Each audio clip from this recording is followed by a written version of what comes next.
May masamang balita po ngayon dito kay Senator Marcoleta, mga kababayan.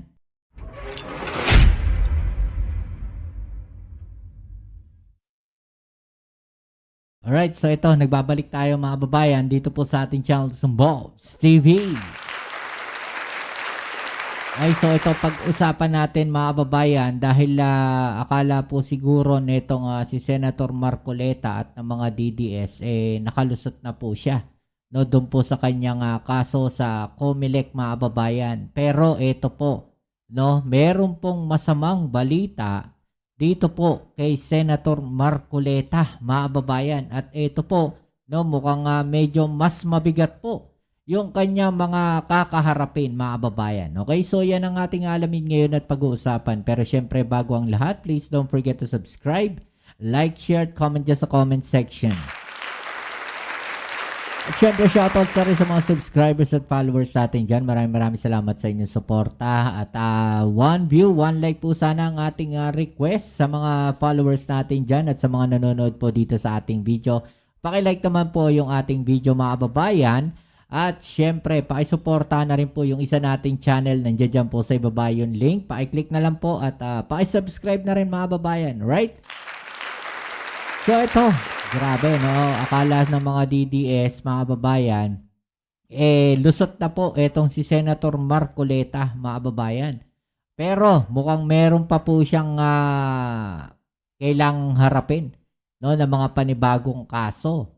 Okay, dahil marami pong mga Pilipino talaga ang hindi po na-satisfy mga babayan sa naging resulta ng investigasyon at ng kaso ni Senator Marcoleta sa Comelec. Okay, so ito, alamin natin mga babayan, ano nga ba itong masamang balita dito kay Senator Marcoleta. Alright, let's go. Po, yun nga po ang tanong namin, Prof, kasi parang what makes Senator Marcoleta different from these campaign contributors na siya ay naabsuelto doon sa election offense pero yung mga nag-contribute para sa kanyang kampanya ay sila yung na-DDN. Tama po kayo, hindi katanggap-tanggap kasi hindi naman siya dapat ratuhing kakaiba. Hindi naman porke senador siya, ibang batas ang ipapataw sa kanya at makakalaya siya sa anumang pananagutan. Itiin po natin na yung kontradaya kasama na rin yung appeal represented by Attorney Dino De Leon and Attorney Alex Lacson. Iba pa po yung reklamo na isinampa namin sa Comelec. December 5, 2025 po namin i-file ito. Nako, so ibig sabihin mga kababayan, mayroon pa pong ibang kaso. Etong si Senator Marcoleta, mga kababayan. At mahigit 3 buwan na po, wala pa pong desisyon tungkol dito. Bakit so tama kaya? po kayo, yung dinesisyonan ng Comelec kamakailan ay yung termination ng kanyang motu proprio investigation. Iba pa po yung reklamong isinampa namin. Bagamat the same set of facts din naman yung binanggit po namin, pero ibang grounds naman yung aming basis for the complaint. So dapat desisyonan din po ito ng Comelec. Opo, gaano po ba kahalaga na tutukan din natin itong storyang ito, Prof? Kasi baka po ang isipin ng iba, tapos naman yung halalan Nahalan naman na yung senador, di ba? Tuloy-tuloy naman yung kanyang termino. Pero bakit po kailangang pag-usapan natin at hindi to basta mawala po sa ating kamalayan?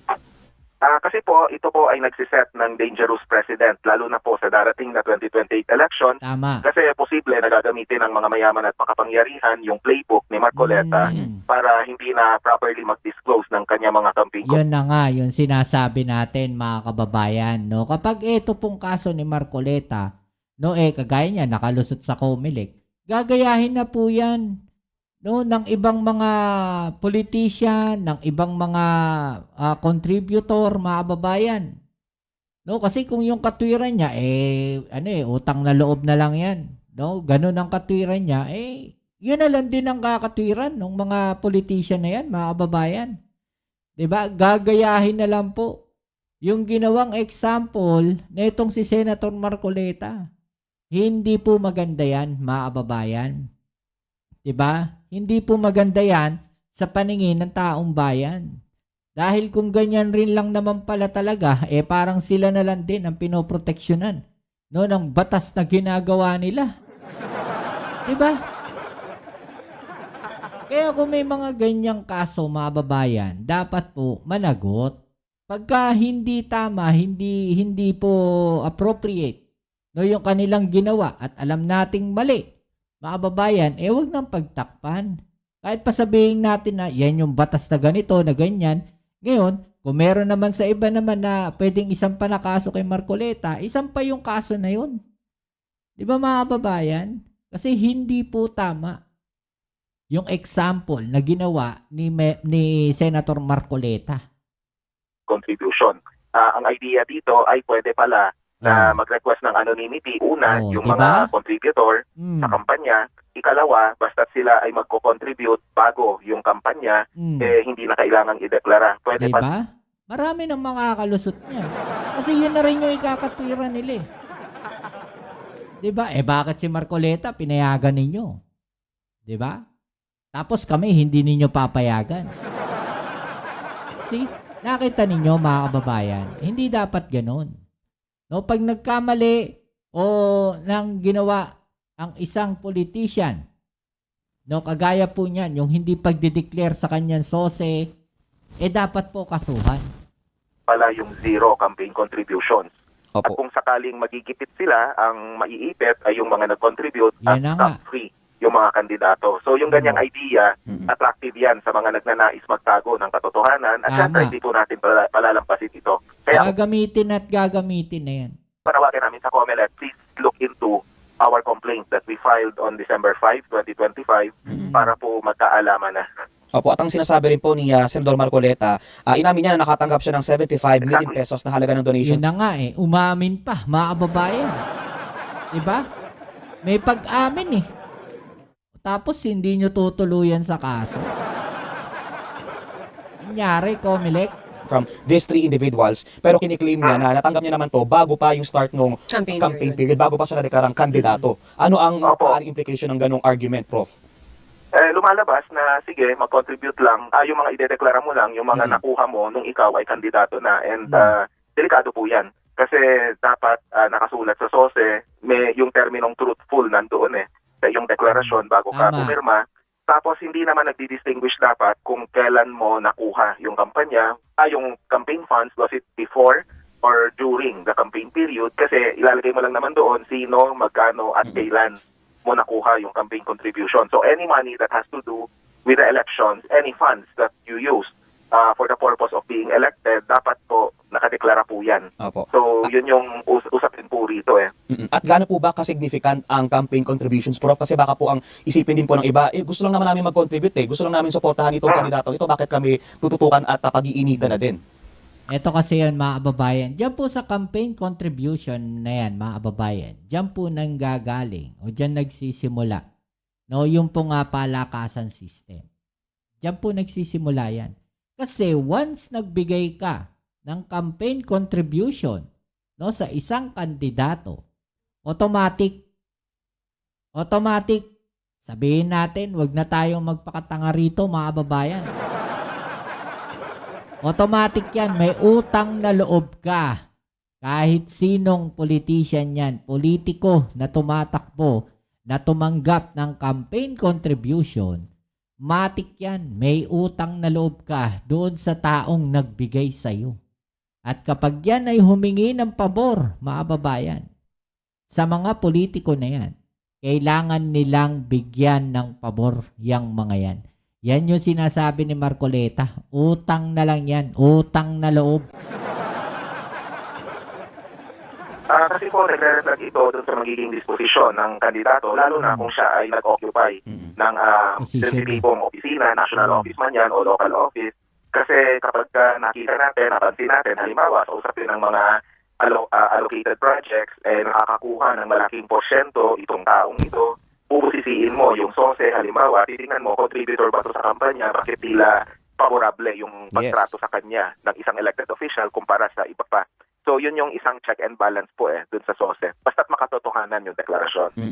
Prof, ang sabi po ng COMELEC, yes, sa Section 109 ng Omnibus Election Code, required yung pagsasabi ng contribution, amount, date of receipt, etc. Pero, in effect, ay parang na-disregard na yan, hindi parang, dahil sa Republic Act 7166 or an act providing for synchronized national and local elections and for electoral reforms. Do you see na meron pong basehan itong ganitong explanation? problematic po yan kasi hindi lang naman Section 109 yung dapat natin tingnan. In fact, para lang ayoko pumasok sa technical legalities, pero yung Section 98 at saka Section 107, yun yung primary grounds ng complaint na final namin noong December 5, 2025. Ngayon, Victoria, totoo naman that effectively na-decriminalize na yung maraming provisions ng election offenses ng Omnibus Election Code dahil doon sa binanggit mo, yung RA 7166. Pero as a quasi-judicial body, ang COMELEC po ay may kapangyarihan naman to impose certain sanctions and to do something that would go beyond what is provided for by the law. Kasi pwede nga siyang magbigay ng sariling mga pulisiya. Ang problema rito, ayaw ng COMELEC, masyadong legalistic for lack of a better term, na tipong ang gusto dapat lahat ay nakasulat sa batas, otherwise hindi siya kikilos. Ang tanong naman kasi sa COMELEC, Victoria, sa puntong ito, yung decision ba nila pumabor para protektahan yung integridad ng eleksyon o ito ba ay pumabor lamang sa isang tao para protektahan yung interest niya. In such cases, we expect an independent commission like the COMELEC to act accordingly and to exercise yung quasi-judicial functions nito para mapanagot yung mga airing ng mga kandidato po. Opo. Ano ulit, sir, yung nabanggit yung Section 98 and? Section 107, yun po yung primary grounds po namin. In so many words, yung Section 98 at Section 107, naglalagay, nagko-compel sa lahat ng mga kandidato na maging makatotohanan sa kanilang filing ng SOSE. Ibig sabihin, seryosohin yan. Hindi po pwede yung sinasabi ng COMELEC na sa ngayon, administrative or ministerial na lang yung filing ng SOSE, parang going through the motion na lang yung mga kandidato for compliance na lang. Hindi po natin dapat ratuhin ito, Victoria, na for compliance lang. Dapat binubusisi natin yung dokumento. So, actually, when you think about it, sorry, please bear with me when I explain it. It's an important point. Kaya siguro ito yung magpapaliwanag kung bakit yung COMELEC, page 1 lang ng SOSE, yung in-upload nila sa website. Kasi yung mga kandidato nagpahal ng SOSE, whether winning or losing candidate, we were expecting COMELEC to be transparent enough to provide the full text of the SOSE, pero yung publicly available lang page 1. So, apparently, kahit sila hindi nila siniseryoso yung transparency, I'm sorry to say. Sir, balikan ko lang yung nabanggit nyo na Section 98 and 107. Tama ba ng Omnibus Election Code? So, even if merong RA 7166, so ibig sabihin, dapat ipatupad pa rin yung mandatory na declaration doon sa SOSE dahil merong 98 and 107. Alam nyo, importante malaman natin to mga kababayan. No? Kasi, ito yung problema no? Na sinasabi nga na may mga butas talaga doon sa batas na ginagawa nitong mga mambabatas natin. At yan, mga kababayan, yung ginagawa ng iba. No, hinahanap yung butas na yan. No, para makalusot yung kanilang mga ginagawa.